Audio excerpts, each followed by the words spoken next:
Cristo. Ninguno de nosotros, yo creo, que sería capaz de decir cosas tan profundas como la que el apóstol Pablo está diciendo aquí. Dice cosas realmente tremendas, ¿no? Y además, yo ahora les voy a repartir a ustedes, creo que no hay para todos, pero bueno, pueden compartir unos apuntes que los he sacado de un comentarista llamado Barclay, que es uno de los mejores comentaristas de la Biblia, ¿no? Sobre todo del Nuevo Testamento. Y vais a ver el por qué Pablo insiste mucho en enfatizar, en aclarar, en explicar quién era realmente Jesucristo. Encontramos, por ejemplo, expresiones como que Él en su cuerpo de carne. Y uno dice, bueno, se entiende que el cuerpo es de carne, ¿no? Pero ¿por qué Pablo dice que Cristo vino con cuerpo y dice con cuerpo de carne? Muchas veces cuando leemos la Biblia tenemos que ponerlos en el lugar y en el momento de la época para entender por qué los autores bíblicos, en este caso el apóstol Pablo, decía esas cosas. Y por qué era tan profundo y por qué trataba siempre de dejar bien claro, sin género de duda, quién era y quién no era el Señor Jesucristo. A qué vino y a qué no vino. Entonces voy a pedir a, no sé, por ejemplo, a una cualquiera, tú misma, hermanita.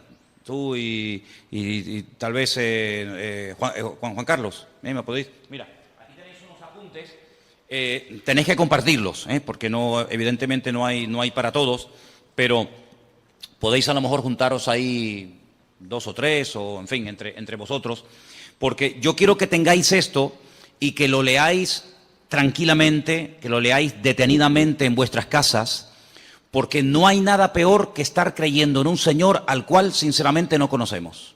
Yo creo con toda sinceridad que nosotros, no sé, por ignorancia, por falta de tiempo, no creo que por falta de interés, ni mucho menos, yo creo que no somos conscientes de a quién estamos sirviendo. Yo creo que aún no nos hacemos ni la más remota idea de quién era verdaderamente el Señor Jesucristo. A lo largo de la historia, se han dicho muchas barbaridades acerca de su persona, acerca de su obra. Por ejemplo, ha habido personas a lo largo de la historia que dijeron, y tenemos hoy en día una secta muy conocida que son los famosos Testigos de Jehová, que ellos proceden de una herejía del siglo I, que la comenzaron a decir los agnósticos y posteriormente Arrio, que decía que Jesucristo realmente no tenía un cuerpo exactamente igual como el nuestro. Incluso llegaron a decir que cuando Jesús caminaba no dejaba huellas en el camino. Era una especie como de espíritu que se podía ver, pero no era realmente un cuerpo, hablando claramente, de carne y hueso. Eso de que comía y tal, bueno, lo hacía un poco como para no llamar la atención, pero realmente su cuerpo no era un cuerpo como el que tú y yo tenemos hoy en día. Eso no es verdad. La Biblia nos enseña que Jesucristo tenía un cuerpo exactamente igual que el nuestro. Nació exactamente igual que cualquier ser humano. Tuvo una madre, tuvo un padre, comía, dormía, se cansaba, respiraba, tenía que beber agua. Podéis ver a Jesús en el camino cuando va para el norte y para en Samaria. Le pide a una mujer un vaso de agua, lo vemos durmiendo cansado del camino, lo vemos descansando, en fin, un cuerpo exactamente igual. Pero en la figura, en la persona del Señor, es algo único e irrepetible. No ha habido ni habrá nadie que en el mismo tiempo estén, digamos, coexistiendo dos naturalezas, la humana y la divina. Vemos a Jesús capaz de perdonar pecados. Los fariseos se extrañaban y pensaban que blasfemaba porque decían, ¿quién puede perdonar pecados sino solo Dios? Yo creo que a estas alturas tenemos claro que el único que puede perdonar los pecados del ser humano, ¿quién es? Es Dios. Un hombre no tiene poder, según la Biblia, para perdonar los pecados a otra persona. Jesús lo hacía. ¿Se acuerdan el ejemplo? ¿Se acuerdan el momento y el lugar? Dice la Biblia que él estaba en una casa compartiendo la palabra.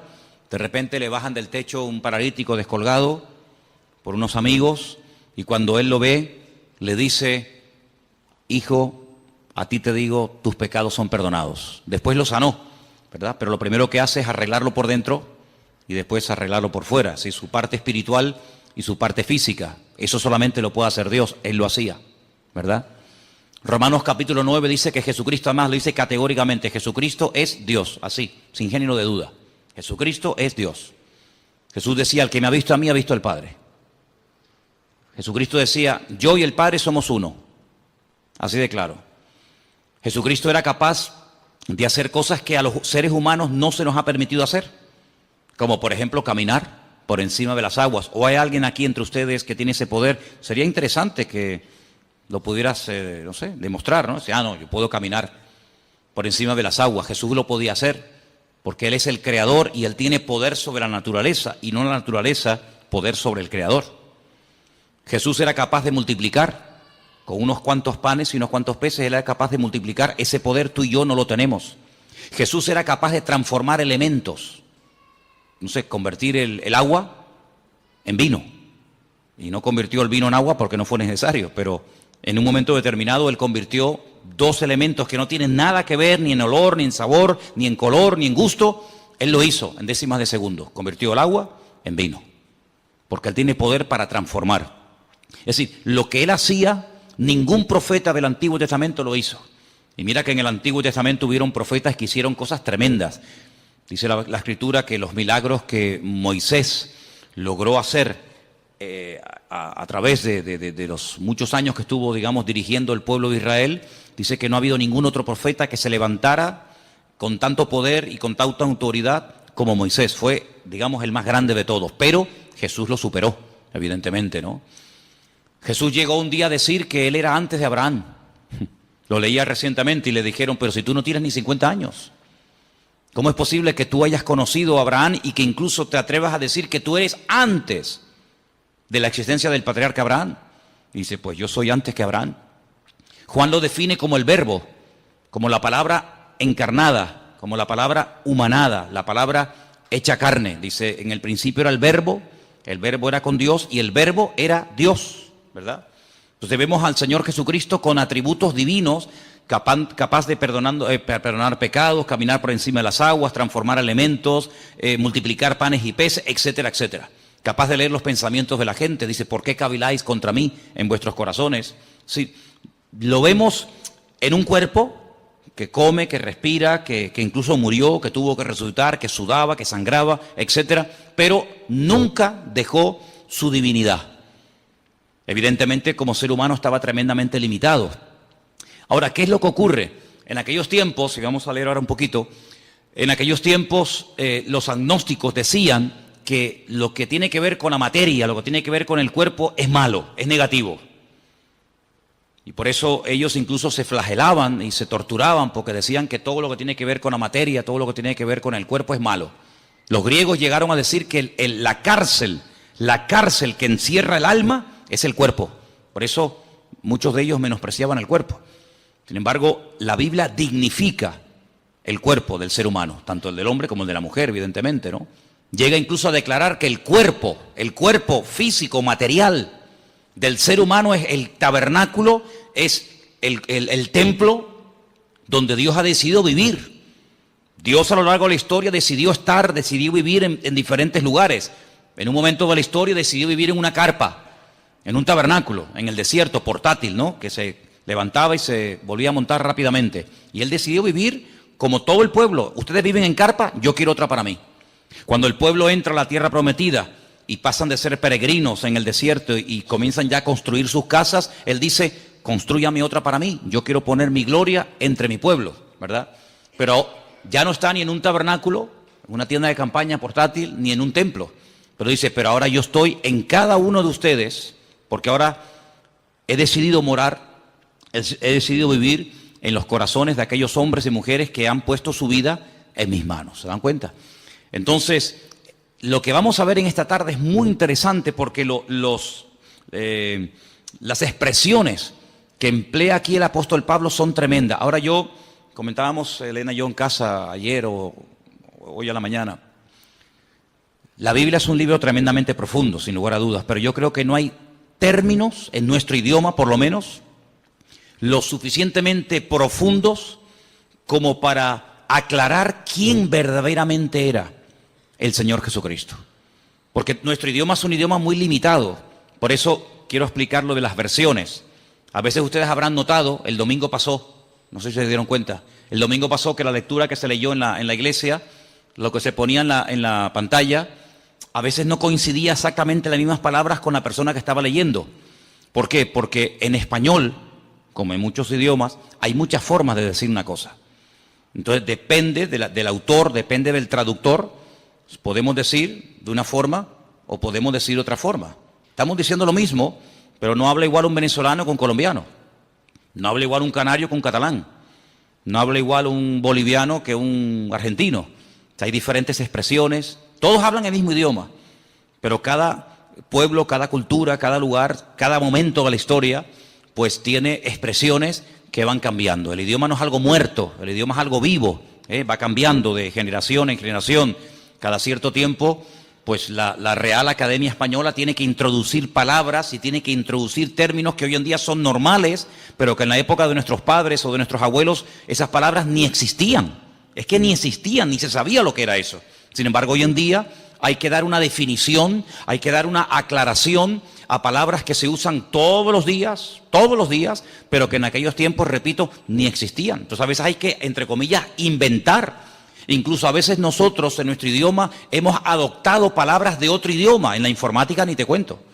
La informática está llena de términos que son ingleses, son términos que no son españoles, pero que de alguna manera ya forman parte de no sé, software.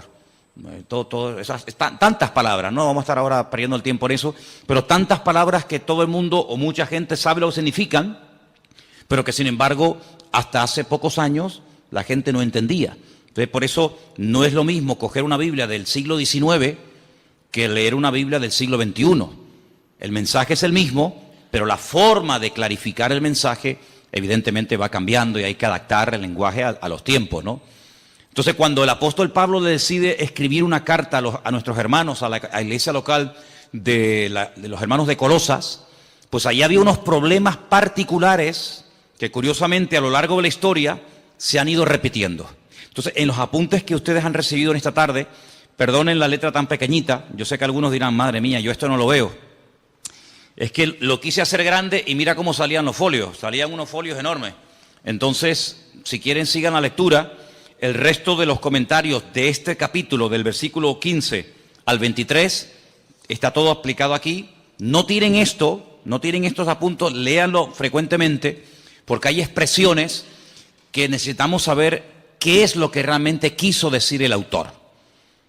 Solamente me quiero parar en algo, y es que a Jesús se le llama, por ejemplo, en el versículo 15, ¿qué dice el versículo 15 en vuestra versión? ¿Lo podéis ver ahí un momentito? Colosenses 1:15, ¿qué dice? Leerlo juntos en altavoz, por favor.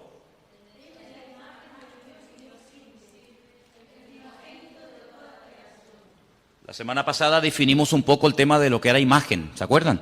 Hablamos de la imagen, la semejanza.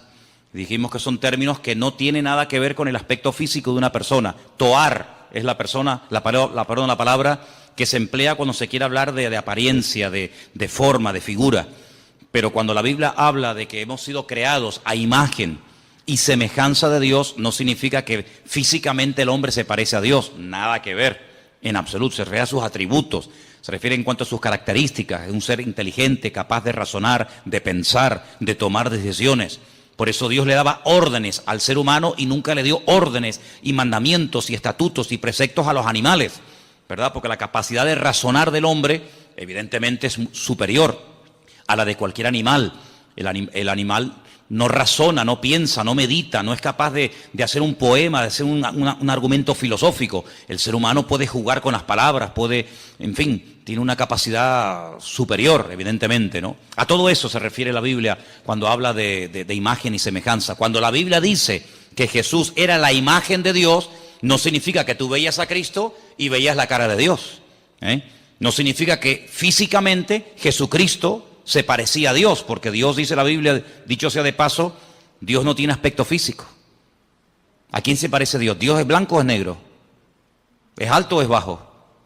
Es que no tiene nada que ver. Esos argumentos, esos adjetivos, no tienen nada que ver con Dios. Dios no es ni alto ni bajo, no está ni de pie ni sentado, no está ni aquí ni allá, no entra y sale. No está un día alegre y otro día triste. Dios es un Dios inmutable, es un Dios que es totalmente, desde mi punto de vista, totalmente imposible por muchos argumentos, por muchas explicaciones, por muchos adjetivos que utilicemos. Sinceramente, todos se quedan cortos, todos se quedan cortos. Yo pienso que a lo largo de la historia, el hombre que el mejor definió a Dios fue un rabino llamado Maimónides. Hay un libro extraordinario que él escribió en el siglo XII, el Guía de los Perplejos, donde él habla él define la esencia de Dios. Y yo no he conocido a nadie, ni he leído ningún libro que explique la esencia de Dios tan profunda y al mismo tiempo tan clara como la define este hombre, ¿no? Él, por ejemplo, dice que Dios no tiene peso ni medida, Dios no tiene forma ni figura, Dios no es un Dios que se puede comparar con atributos humanos, pero claro, algunos dirán, pero la Biblia habla de los ojos de Dios, la Biblia habla de la mano de Dios, la Biblia habla de la espalda de Dios, dice que Moisés le vio la espalda a Dios, la Biblia habla de la boca de Dios. Eso es lo que se llama antropomorfismos. Es atribuirle a Dios o utilizar elementos humanos para hablar de lo que Él hace o hablar de lo que Él es. Dice, los ojos del Señor recorren toda la tierra. ¿Te imaginas dos ojos así? Por las calles, por las plazas, por las montañas, dos ojos. Hombre, eso no se puede traducir literalmente, porque los ojos del Señor que recorren toda la tierra, ¿qué es lo que quiso decir el autor? Que Él lo sabe todo, que Él lo conoce todo. No es que sus ojos literalmente van por la calle así buscando, ¿verdad? Porque si fuera así, literalmente quiere decir que si los ojos de Dios están en aquella dirección, ya no están en esta. Si está mirando hacia la derecha, ya perdió la visión de la mano izquierda. Por lo tanto, no es algo literal, ¿verdad? Así que eso es lo que la Biblia, ya digo, se llama antropomorfismo. Es utilizar un lenguaje humano para definir o para explicar más o menos un concepto de tipo espiritual. Eso es al mismo tiempo lo que es una parábola. La Biblia está llena de parábolas. Ustedes pueden leer los evangelios. Dice, la parábola del sembrador, la parábola del hijo pródigo, la parábola de la oveja perdida, ¿verdad? Está llena de parábolas. ¿Y qué es una parábola? Es un ejemplo. Es un ejemplo de algo conocido, ¿verdad? Una oveja, una semilla, un chico que se pierde, etcétera, para explicar un concepto espiritual que, utilizando ese ejemplo sencillo, la gente puede entender más o menos, repito, lo que es el reino de Dios, lo que es el amor de Dios, lo que es el perdón, lo que es la misericordia, lo que es la generosidad, la hospitalidad, etcétera, etcétera, etcétera, ¿verdad? Entonces vamos a leer algunas frases de aquí, de la primera página. Ahí en la primera página donde pone los pensadores equivocados. ¿Lo veis? Disculpen que todos no tengan los apuntes, pero después si queréis podemos hacer fotocopias, porque es muy bueno que todos tengan estos apuntes y los leas y los repases, porque tenemos que profundizar y crecer en nuestro conocimiento de Dios. Dice así, uno de los hechos de la mentalidad humana es que uno no piensa más de lo que se ve obligado a pensar. Hasta que uno se encuentra con que otros se oponen a su fe y la atacan, no se pone a pensar en sus implicaciones. A veces nosotros no nos rompemos la cabeza con preguntas que el mundo se hace, ¿verdad? Ni pensamos en eso. Pero, ¿verdad que cuando te hacen una pregunta que en ese momento no sabes qué decir, dices, ay, pues tengo que estudiar, tengo que preguntar, porque a mí nunca se me había pasado por la cabeza que alguien me hiciera esa pregunta? Claro, generalmente, salvo excepciones, la gente suele preguntar más o menos lo mismo. Pero cuando te pasa a ti, que te preguntan por primera vez, y si Dios es tan bueno, ¿por qué se mueren los niños de hambre? Yo, ¿qué le digo? ¿Qué le digo? ¿Verdad? O si Dios es tan bueno, ¿por qué permite tal y tal otra cosa? Entonces, a veces es bueno que nos hagan preguntas que en el momento no sabemos qué decir o qué responder, para que eso nos lleve a buscar de Dios. ¿Estamos de acuerdo? ¿Me estáis mirando a mí o estáis mirando a los que entraron? Estáis mirando aquí, ¿verdad? Bien, perfecto. Hasta que la iglesia se vio confrontada con alguna herejía peligrosa, no empezó a darse cuenta de las riquezas de la ortodoxia. Es característico del cristianismo que siempre puede producir nuevas riquezas para hacer frente a una nueva situación. Es bueno que en algún momento de tu vida alguien, un amigo, un vecino, un familiar o quien sea, te haga una pregunta que tú digas, mira, sinceramente en este momento no tengo ni idea qué decirte. Y tienes que acostumbrarte a decir, en este momento no sé qué decir. Déjame que estudie, déjame que prepare, déjame que pregunte, etcétera. Pero no pienses que todo lo que te va a preguntar la gente vas a tener la respuesta inmediata. De hecho, ustedes saben que hay unas chicas en la Biblia que eran las famosas, en su día hablé de ellas, ¿no? Las hijas de Zelofajat, que vinieron un día a Moisés y le hicieron una pregunta a Moisés, el gran varón de Dios, y Moisés dijo, tengo que orar, tengo que consultar con el Señor, porque ni Moisés en ese momento sabía qué responderle a estas chicas. ¿Qué te parece? Preguntas que a ningún hombre jamás le había hecho a Moisés. Estas chicas se atrevieron a hacerla a Moisés y lo dejaron con la boca abierta, no sabía ni qué responder. Pero bueno, vamos a seguir adelante. Cuando Pablo le escribió a los colosenses, no estaba pensando en el vacío. Se puso a escribir, como ya hemos visto en la introducción, habla de los capítulos anteriores, para salir al paso de una situación bien definida. Escuchen, había una tendencia de pensamiento en la iglesia primitiva que se llamaba el gnosticismo. Sus seguidores, los gnósticos, lo que quiere decir poco más o menos los intelectuales o los librepensadores, estaban insatisfechos con lo que consideraban la ruda sencillez del cristianismo y querían convertirlo en una filosofía que pudiera estar en línea con los otros sistemas filosóficos del tiempo. Es decir, para algunas personas nuestra fe es tan sencilla que no les cabe en la cabeza. En aquella época los filósofos, y en Atenas estaba lleno de filósofos. Cuando Pablo fue allí, madre mía, se encontró con los, ustedes pueden encontrarlo en el libro de los Hechos, con los atenienses, los estoicos, los epicúreos, toda aquella gente que para decir que estos blancos daban 40 vueltas y preguntaban y preguntaban y preguntaban. Pues cuando empezó el cristianismo a difundirse y a extenderse el evangelio por todo el mundo conocido, pues estos gnósticos no daban crédito a que todo fuera tan fácil y todo fuera tan sencillo. Ellos querían complicar las cosas. Por eso Pablo tiene que escribir muchas cartas para responder y debatir correctamente a esta gente, ¿no? Ahora bien, Dios es espíritu y por lo tanto absolutamente bueno y la materia absolutamente mala, según decían ellos. De ahí que se deducía que el Dios verdadero no podía tocar la materia y por lo tanto no era el agente de la creación.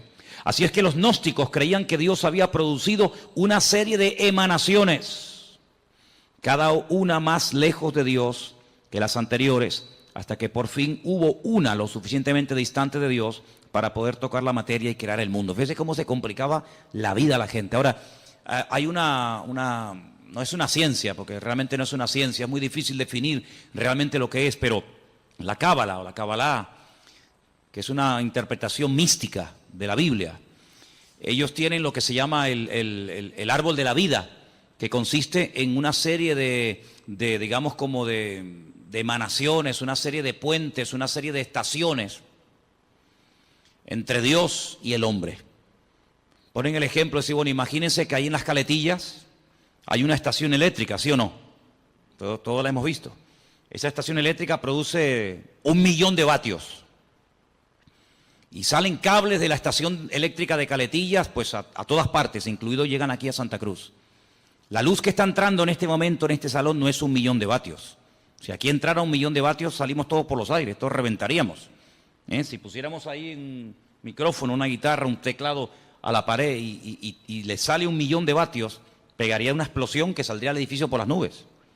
Entonces, ¿qué es lo que hacen? Por el camino van poniendo transformadores y van bajando de 1 millón a 100.000, de 100.000 a 50.000, de 50.000 a 20.000, de 20.000, y así van bajando y van como bajando la potencia para que cuando llegue al hogar de cada uno de nosotros, todos nuestros aparatos funcionan a 220. Entonces, lo que sale de la estación central no es lo que nos llega a la casa, es una mínima parte de lo que sale. Siempre tiene que salir más de lo que llega. Si sale a 220, no nos va a llegar a nosotros a 1 millón, pero a la inversa sí. Entonces, algunos creen que Dios es tan poderoso, tan grande, tan sublime, tan magnífico, que es realmente imposible llegar a tener comunión y relación con ese Dios, porque como que nos mataría. ¿Qué es lo que hacen? Ellos van por el camino, para explicarnos, ¿no? Ellos van por el camino diciendo que bueno, Dios se manifestó en esto, y esto en esto otro, y esto en esto otro, y esto en esto otro, y Cristo, según los gnósticos, fue una de las manifestaciones o emanaciones de Dios, la más distante, y por eso Él podía tener un cuerpo, pero realmente no era un cuerpo como el que dijimos al principio. Todo esto es una auténtica barbaridad. Algunos dirán, pero ¿cómo la gente se puede complicar tanto la vida? Pero esto fue antes del año 100, después de Jesucristo. Imagínense, si estas cosas no se aclaran al momento, si el apóstol Pablo, con la sabiduría y el conocimiento que el Señor le dio, no fuera capaz de taparles la boca, de hacer lo que se llama apologética, es decir, defender correctamente los principios bíblicos, en el año 2015, siglo XXI, el evangelio estaría totalmente distorsionado y no tendría absolutamente nada que ver hoy el evangelio con el evangelio que predicaba Jesucristo y los discípulos. Por lo tanto, se tuvo que defender la fe en aquel momento, se tuvo que aclarar las cosas, y gracias al Señor tenemos, por ejemplo, la carta de los Colosenses, que va en una línea, la carta a los Efesios, la carta a los Tesalonicenses. ¿Por qué hay tantas cartas? Porque en cada congregación surgían diferentes opiniones o diferentes herejías. Por ejemplo, en Colosas decían que una de las formas de acercarnos a Dios es adorando a los ángeles. Ya parece que se ha ido a la moda, pero hubieron unos años, aquí en Canarias por lo menos, en los que en algunas farolas se veía pegados unos papelitos donde daban cursos para que la gente pudiera contactar con su ángel particular y ese ángel le llevara a Dios, y de esa manera no ir directamente a Dios porque es demasiado poderoso, pero a través de un ángel como que se baja la intensidad. Se puso de moda el famoso libro o el famoso curso de milagros, ¿verdad? Donde la gente podía, entre comillas, producir con una serie de técnicas y con una serie de historias sus propios milagros, autosanarse, autoliberarse, y ahí surgieron buenos pensamientos, la famosa nueva era, donde ellos dicen que el hombre es como un ser que tiene dormido, tiene como atrofiado una serie de valores, una serie de capacidades que el pecado ha apagado, pero que con una serie de clases y de principios y de no sé qué y no sé cuánto, ya no hace falta ni ir al médico ni que nadie ore por ti, sino que tú te puedes autosanar, porque tú eres una especie como de Dios en miniatura, una especie de ser tremendamente poderoso pero atrofiado, apagado, dormido, porque el pecado te ha, digamos, dormido esas capacidades espirituales, y bueno, y la gente se complica la vida de una manera con tal de no ir a Dios, con tal de no buscar al Señor, son capaces de buscarlo donde sea. Y por eso el apóstol Pablo fue un hombre muy usado, no solamente para extender el evangelio que nos ha llegado a nosotros exactamente igual, sino también para decirle a aquella gente las barbaridades que decían y para que hoy en día tengamos respuestas ante estas barbaridades. Entonces vamos a seguir leyendo un poquito y después nos vamos a meter en el pasaje. Los gnósticos llegaban todavía más lejos. Estamos en la primera página de los apuntes que les di. Conforme las emanaciones se fueron distanciando de Dios, se volvieron cada vez más ignorantes de Él. Y en las emanaciones más distantes se daba no solamente la ignorancia de Dios, sino la hostilidad hacia Él. Los gnósticos llegaban a la conclusión de que la emanación que creó el mundo desconocía y era hostil al verdadero Dios. Y algunas veces hasta identificaban esa emanación con el Dios del Antiguo Testamento. Eso tenía ciertas consecuencias. Ahora, si ustedes se dan cuenta, cuando el hombre no tiene una relación directa con Dios, cuando el hombre busca en fuentes equivocadas, es como lo que decía el profeta Jeremías: ustedes están buscando en cisternas rotas que no retienen el agua, y por eso cuando llegan a una cisterna rota la encuentran vacía. Hay una búsqueda sincera, pero el camino es un camino equivocado. No todos los caminos llevan a Dios. Eso tienes que tenerlo clarísimo en tu vida. No es que, bueno, da igual, iglesia evangélica, católica, musulmana, budista, nueva era, Da igual, total, todos los caminos llevan a Dios. Es que eso no es lo que dice la Biblia. Mira, a lo largo de la historia, siempre el deseo del Creador, el deseo de nuestro Dios fue tener comunión con el hombre. Dios hizo todo lo habido y por haber, todo lo impensable, para que el hombre se acercara a Dios. El hombre como que hacía todo lo contrario para alejarse del Señor. Te voy a poner un ejemplo. Mira, en el Antiguo Testamento hay un varón de Dios, un hombre que se llamó Jacob. Conocemos también su nombre como Israel. La Biblia dice que él una noche se echó a dormir. Estaba durmiendo al aire libre. De repente él tiene un sueño donde ve una escalera. Una escalera que tiene la parte de abajo en la tierra y la otra punta, al otro extremo de la escalera está en el cielo.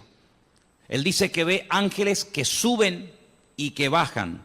No dice que bajan y suben, sino ángeles que suben y bajan. Él entiende en ese sueño, que es muy profundo para decirlo así en breves palabras, él entiende que el cielo se quiere acercar al hombre. Él entiende que el Creador quiere volver a tener comunión con el hombre la cortó, el hombre se desconectó de Dios, el hombre se independizó de Dios, para que me entiendan. Porque cuando Dios creó al hombre, lo creó con la capacidad de rebelarse, de separarse de su Creador. ¿Por qué Dios lo hizo así? Solo Dios lo sabe. Pero una de las razones elementales y básicas de por qué Dios le permitió al hombre rebelarse contra su Creador es por una sencilla razón. Porque Dios no quiere amor a la fuerza.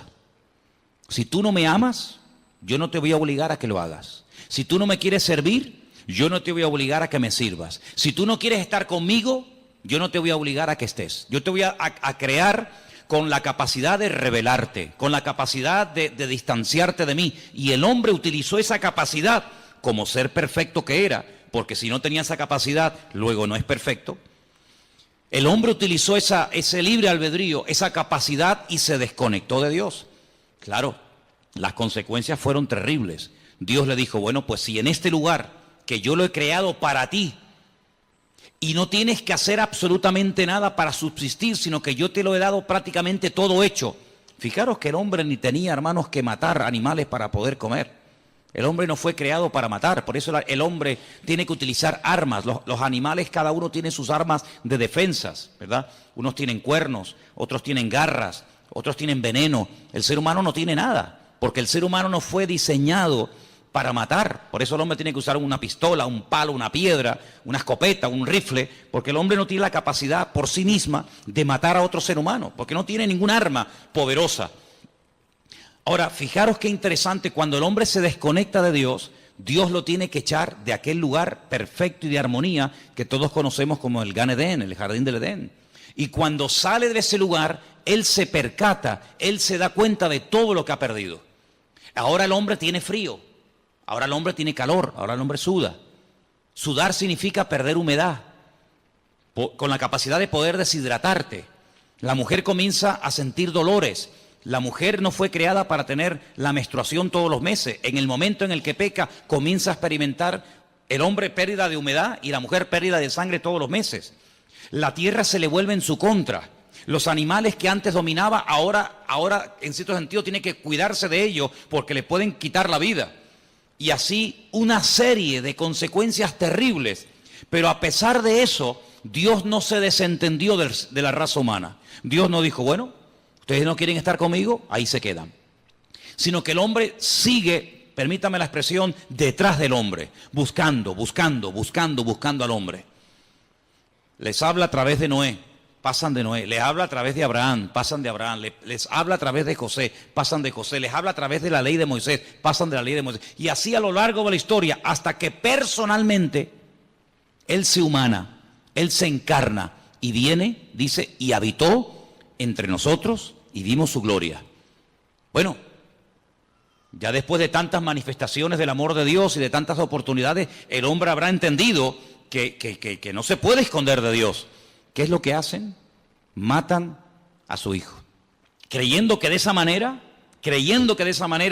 ya Dios va a cesar en esa ansia, en ese anhelo de buscar constante y permanentemente al hombre. Nada más lejos de la realidad. Lo matan y el Padre dice en Romanos capítulo 8 que a través del poder de su Espíritu Santo resucita a su Hijo al tercer día. Luego la muerte no acabó con Cristo, la muerte fue el inicio de una etapa nueva, donde ahora ya no vas a estar bajo la ley de un antiguo pacto, sino la ley de un nuevo pacto. Vienen los apóstoles, vienen los discípulos, vienen los padres de la iglesia, a lo largo de la historia, siglos y siglos y siglos y siglos. Dios continuamente buscando al hombre. El hombre inventando todo tipo de excusas, todo tipo de herejías, todo tipo de barbaridades, que si él no murió, que si él se desmayó, que si María Magdalena se equivocó de tumba, que si los discípulos robaron el cuerpo, que si se equivocó de no sé qué, que si no tenía cuerpo, que si no tenía espíritu, una detrás de otra. Pero sin embargo Dios, en el anhelo y en el deseo de buscar al hombre, hoy en día sigue tocando y llamando a la puerta de los corazones. ¿Para qué? Para tener comunión, para tener relación contigo y tú con él. Y de esa manera poder descubrir el propósito de tu existencia. Y no pasar por esta vida sin saber qué hago, a qué me dedico, a dónde voy, sino que sepas en todo momento por qué el Señor permitió que tú nacieras y que tú existieras y que tú estuvieras en este planeta un periodo muy corto de tiempo, muy corto, porque la vida es algo tremendamente efímero, algo tremendamente corto, que pasa así y cuando te das cuenta, ¡pum!, se te fueron tus 80, tus 90 años, pero el objetivo no es vivir en esta tierra por la eternidad, sino prepararnos para retornar al Creador y tener este tiempo como una especie de escuela de preparación para lo que realmente es la vida verdadera, que es la vida eterna en la presencia del Señor. ¿Te das cuenta? Entonces, el diablo ha intentado por todos los medios, habidos y por haber, cegar. Que la ignorancia sea la tónica habitual del ser humano. Que no lea la Biblia, que no se acerque a Dios, que se acerque a otras cosas, que tenga todo tipo de experiencias y de sensaciones, menos la búsqueda sincera y genuina de buscar a Dios.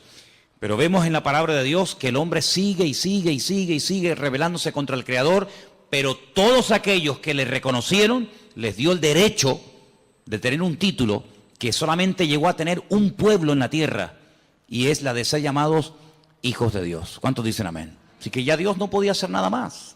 Ahora vamos a seguir leyendo un poquito más adelante los apuntes que les he dado, porque hay una expresión que se usa que se ha mal interpretado hasta el punto de decir, y te dicen, no, es que la Biblia lo dice, que Jesucristo, escuchen bien porque esto es muy sutil y ustedes tienen que tenerlo muy claro,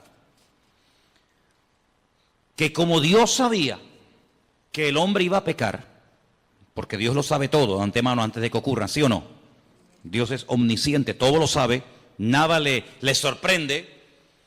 Ya Dios había creado en un principio, antes de la creación del universo, a Jesucristo.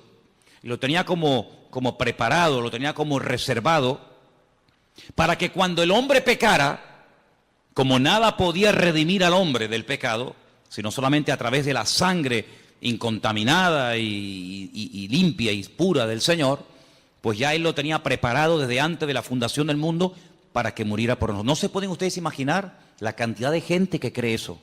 Que Jesucristo es el Salvador, que murió por nosotros, que resucitó en una cruz, que Él ascendió a la diestra de Dios Padre, que volverá, que reinará, todo eso, pero con algo muy sutil, y es que dicen que Jesucristo no es Dios, sino que Jesucristo es un ser creado.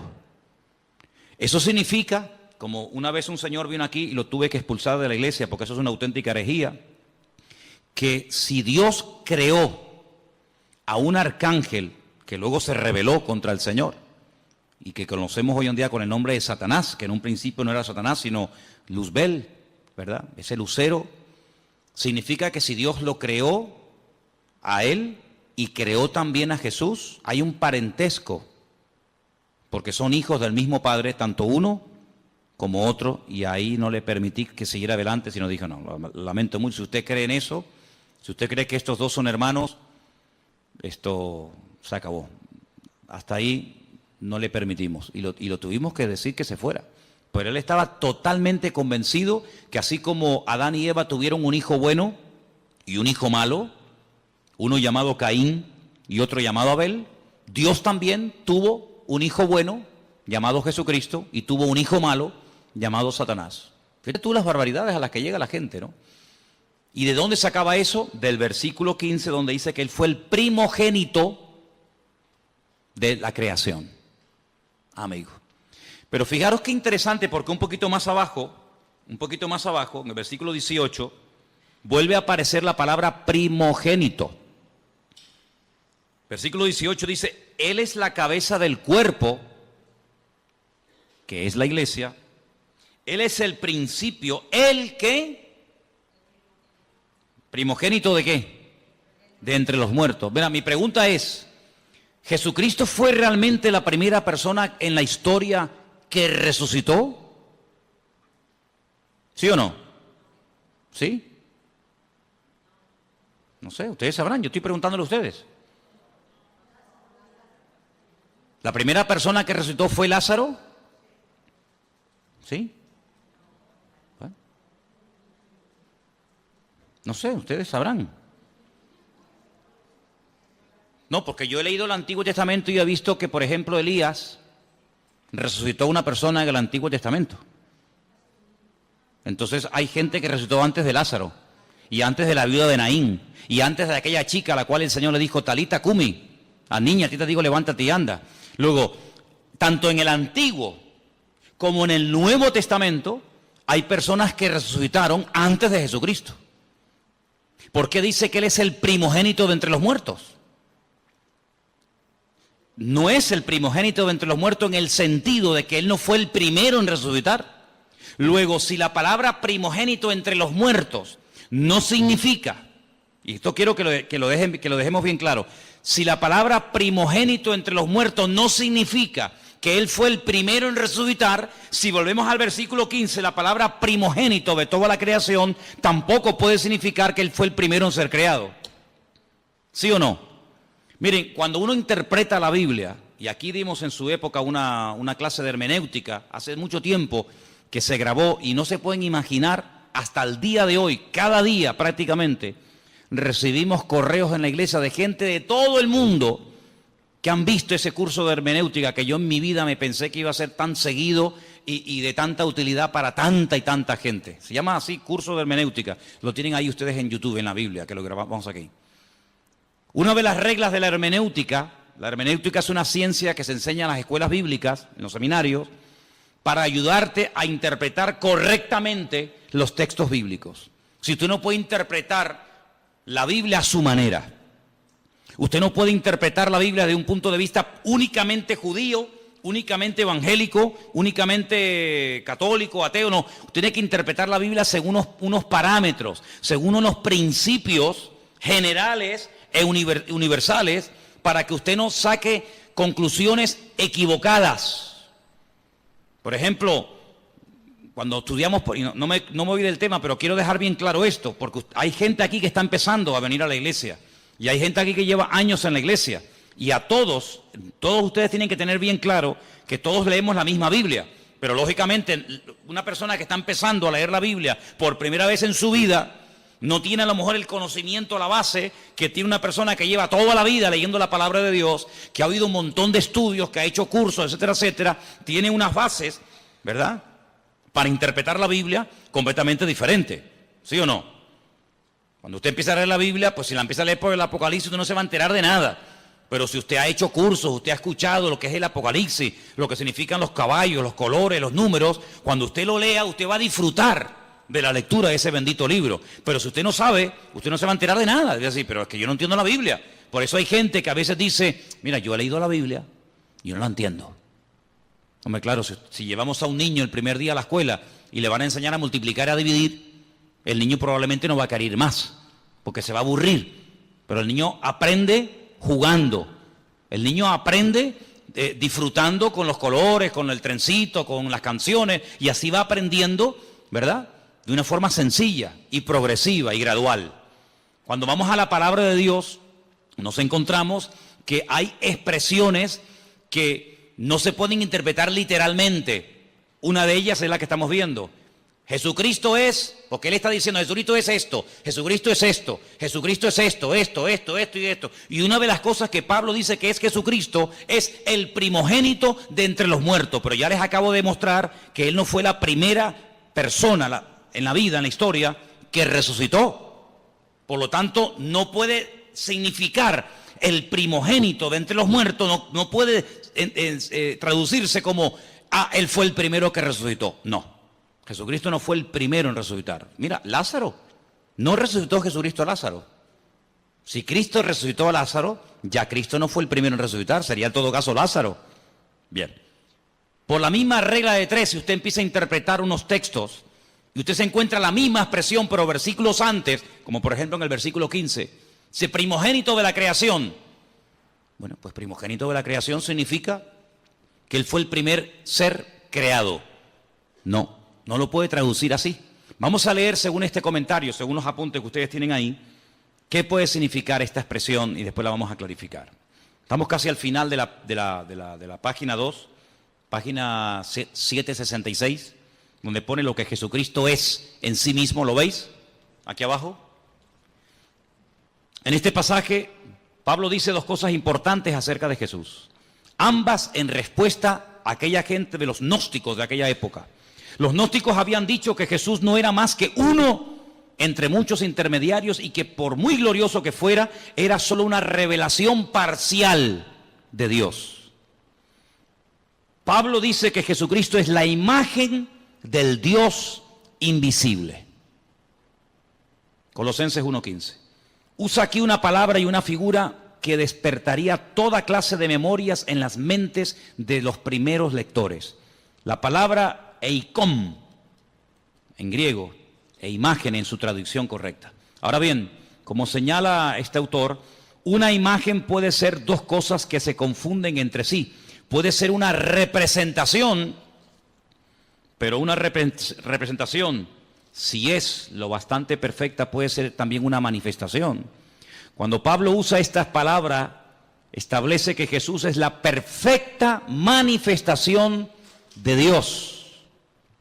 Para comprender cómo es Dios, tenemos que mirar a Jesús. Yo le digo a la gente, ¿usted quiere conocer a Dios? ¿Quiere saber cómo piensa, cómo siente, cómo es Dios? Tienes que conocer a Jesús. A Dios llegamos a través de Cristo. Si usted no conoce a Cristo, es imposible que usted conozca a Dios. Porque Dios se manifestó, Dios se reveló a través de Jesucristo. Hebreos capítulo 1 que dice, Dios habló a lo largo de la historia a nuestros padres de muchas formas y de muchas maneras. Pero en los postreros días ha hablado a través de Cristo. Si usted conoce a Cristo, usted no va a tener ninguna duda de cómo es Dios.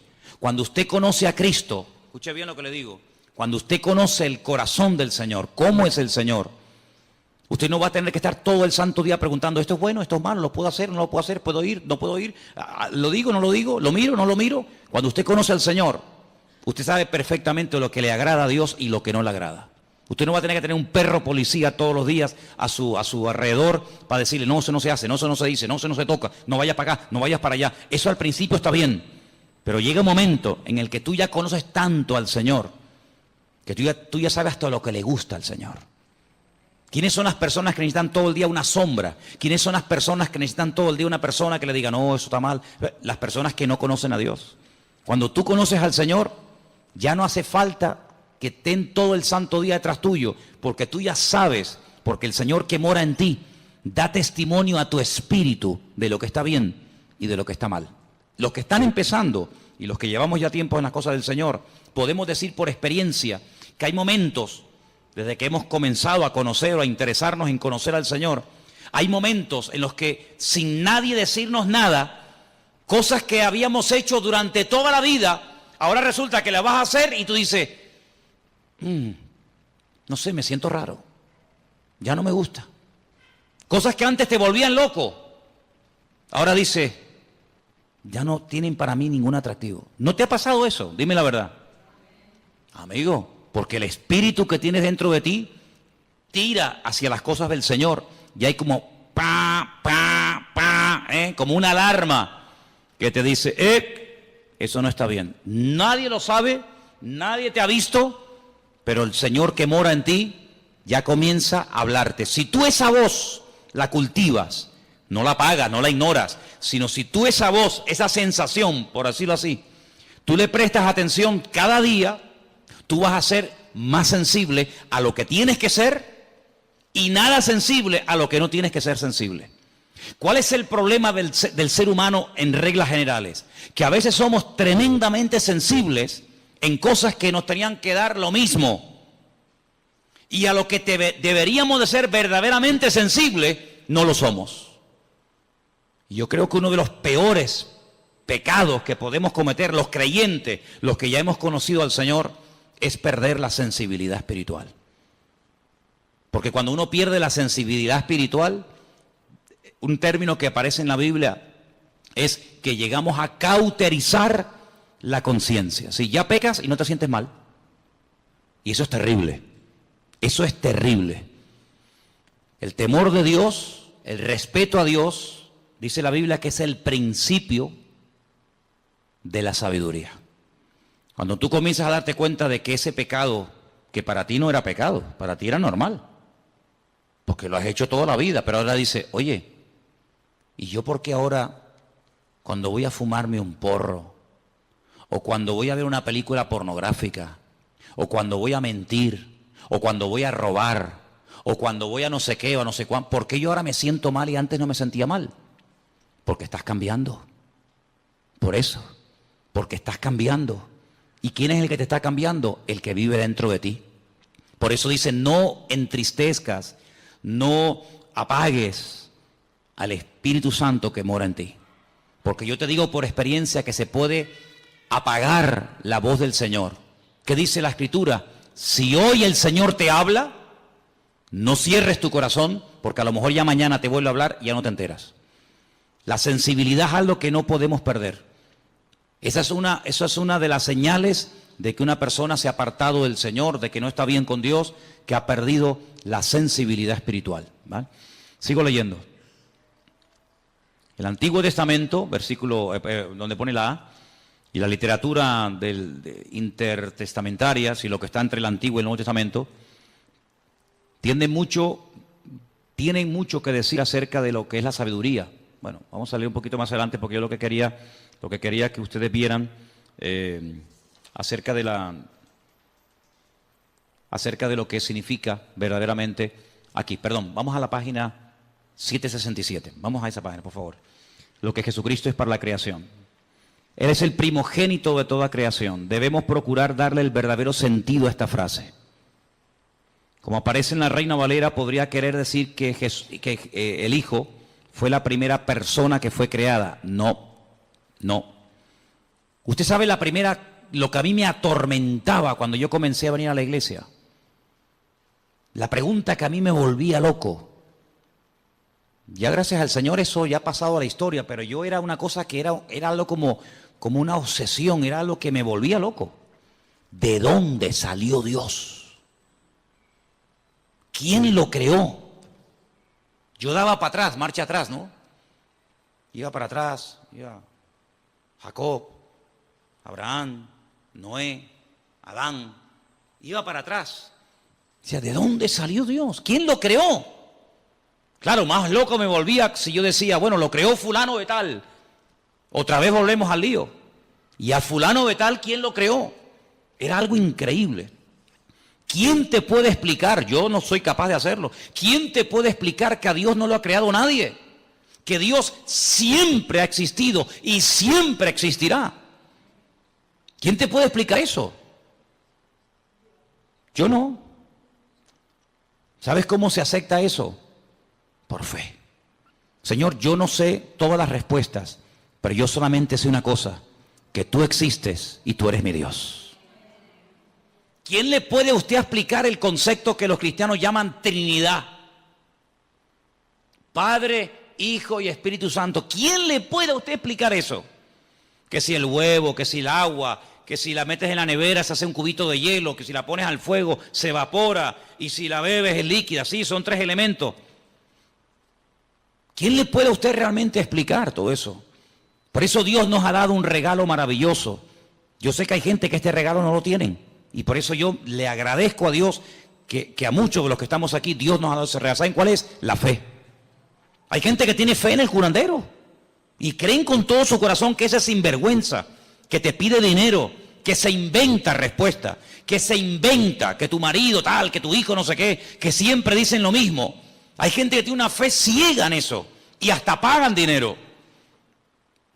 Nosotros no tenemos necesidad de ir por esos derroteros ni por esos caminos, porque estamos totalmente convencidos de que Dios es un Dios que existe y es un Dios verdadero.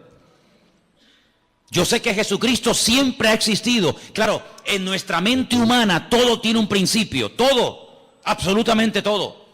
Y aparentemente todo tiene un final. Pero en Dios, en Jesucristo, en su Espíritu, no hay ni principio ni fin. Siempre han existido. Es más, Pablo dice que todo lo que existe fue creado por Él, para Él y por medio de Él. ¿Cuántos dicen amén? Claro, el mundo se puede reír, el mundo puede cuestionarse. Pero bueno, hermano, que digan lo que quieran. Yo sé en quién he creído. Y yo sé que el Señor no fue creado, sino que el título primogénito de la creación, como vamos a ver ahora, esto es lo que significa. Ahí lo tenemos, al final de la página. El primogénito de toda creación. Perdón, estamos aquí. Debemos procurar darle el verdadero sentido. Como aparece en la Reina Valera, podría creer o querer decir que el Hijo fue la primera persona que fue creada, pero en el pensamiento hebreo y griego, la palabra primogénito, que está ahí entre paréntesis, no tiene más que un sentido temporal muy indirecto. Hay que notar dos cosas. Primogénito es muy corrientemente un título de honor. Israel, por ejemplo, en Éxodo 4:22, como nación se le llama el primogénito, el Hijo de Dios. Lo que quiere decir es que la nación de Israel es el Hijo de Dios más favorecido. Segundo, debemos notar que primogénito es el título del Mesías. Ahí pueden leerlo en casa, Salmo 89:27. Según lo interpretan los mismos judíos, la promesa en relación con el Mesías. Es decir, la palabra primogénito es un título. La palabra primogénito en la figura de Cristo no significa que Él fue lo primero que Dios el Padre creó, lo primero que Dios el Padre hizo, sino es un título de honor, de reconocimiento, como diciendo que antes de Él no ha habido nada y después de Él no habrá absolutamente nada. Esto hay que estudiarlo con tranquilidad, en profundidad. ¿Por qué? Porque si, por ejemplo, usted tiene, no sé, la oportunidad o ha tenido la oportunidad de hablar con un testigo de Jehová, ellos dicen que creen en Jesucristo, pero como un ser que fue creado, no como un ser eterno, no como Dios, no como dice la Escritura, Emmanuel, Dios con nosotros, sino como un ser, ya digo, que fue creado, como fue creado los ángeles, como fue creado el sol, la luna, las estrellas, etcétera, etcétera. Si saliéramos a la calle y le preguntáramos a la gente, dígame algo acerca de Jesucristo, muy poca gente tiene claro que Jesucristo, como ser humano, tuvo un principio, ¿sí o no? Él nació, Él estuvo 9 meses en el vientre de su madre, María, claro, porque Él decidió nacer. Él decidió venir a este mundo. ¿Y cómo nace un ser humano? Pues a través de una mujer. No hay otra forma, no hay otra manera. Y Él decidió venir a este mundo como ser humano. Si hubiera decidido venir como Dios, no hubiera tenido necesidad de nacer como nacen los seres humanos. Pero no decidió venir como Dios. Decidió venir como hombre. Y se limitó, ¿verdad?, a las leyes que rigen a todos los seres humanos. Jesucristo tuvo que aprender a caminar como niño, tuvo que aprender a leer y a escribir, ¿sí? Tuvo que someterse a sus padres, dice la Biblia que Él se sometió a sus padres y les obedecía. Y como ser humano vivió una vida totalmente normal. Fíjense qué normal era el Señor, que en el jardín de Getsemaní, cuando uno de sus discípulos decide traicionarlo, decide venderlo, si hubiera sido un ser tremendamente llamativo, con una aureola, con una luz especial, no hubiera sido necesario que Judas, a los que venían a prenderle, les dio una señal. ¿Cuál fue la señal? ¿Cuál fue la clave que indicó a los que venían a prender al Señor que ese era el Señor? ¿Cuál fue? El beso, el famoso beso de Judas, ¿no? Podía haber dicho, mira, el más alto, el más guapetón, aquel que tiene una luz blanca que le sigue a todas partes, aquel que está siempre rodeado de ángeles, aquel que levita y no toca con los pies el suelo, sino que va así, como volando, ¿no? No, era tan normal tan normal, que hasta Judas tuvo que decir, tengo que darle un beso, porque pasa desapercibido delante de todas las personas. Porque el atractivo realmente del Señor no era el aspecto físico, sino era la esencia de lo que Él era y de lo que Él verdaderamente había venido a hacer a este mundo. Y nosotros tenemos que profundizar en nuestro conocimiento del Señor. Por eso animo a los que están empezando que lean los evangelios. Tenemos 4. ¿Cómo se llaman? Mateo, Marcos, Lucas y Juan. Ahí ustedes van a encontrar cómo hablaba, cómo reaccionaba cuando lo criticaban, cómo pensaba, cómo se movía en medio de sus enemigos, cómo trataba a los niños, a las mujeres, cómo trataba a sus discípulos, cómo era intolerante frente al pecado, pero tremendamente misericordioso y compasivo ante gente que había caído, pero que les daba la oportunidad de rehacer su vida. Y ahí en los evangelios encuentras a Cristo como ser humano, pero también como un Dios perfecto, humanado, limitado entre nosotros, pero que nos amó tanto que se dejó matar. Ahora, el concepto tal vez más profundo de lo que Él es, el concepto más maravilloso de todos los que rodean a Dios, podemos decir que Dios es santo, ¿sí? Podemos decir que Dios es justo, podemos decir que Dios es bueno, en fin, podemos decir un montón de cosas, ¿sí o no? Pero el concepto del amor de Dios, ¿tú lo entiendes? Es impresionante, ¿no? Porque generalmente los seres humanos tenemos la tendencia, me imagino que ustedes también, de seleccionar, ¿no? Cuando tú dices, bueno, hay ¿cuántos? 100. Como que dentro de esos 100 hay un pequeño grupo más cercano a ti y los otros sí están ahí, pero ¿qué te parece? Sin embargo, el Señor no tiene favoritos, eso ya es una cosa que nos llama la atención. Dios no tiene favoritos, Dios no dice este sí y este no, este me gusta y este no me gusta. Es un Dios que ama al pecador, ¿sí o no? Ama al pecador, pero no ama, aborrece el pecado que cometen los pecadores. ¿Sí? Son dos cosas distintas. Él ama a todo el mundo por igual. Y son cosas que no nos caben en la cabeza. Porque ahora, por ejemplo, se está hablando mucho de este chico que huyó al extranjero, que mató a 2 jóvenes en la península, ¿no? Imagínate que ese chico viene a España, lo condenan y tiene que cumplir 15, 20, 30 años, en fin, lo que le toque. Imagínate que mañana va a esa cárcel un pastor, un hermano, una hermana, le habla del Señor. El chico reconoce la barbaridad que ha hecho, se arrepiente, pide perdón al Señor. Mi pregunta es, ¿Dios perdonaría a esta persona? ¿Sí o no? Delante de los hombres es un asesino. Tiene que estar ahí hasta que se pudra, ¿no? Hasta que cumpla la condena. Pero si esa persona le pide perdón a Dios, esa persona nos la vamos a encontrar el día de mañana en el cielo, en la presencia del Señor. ¿Quién entiende eso?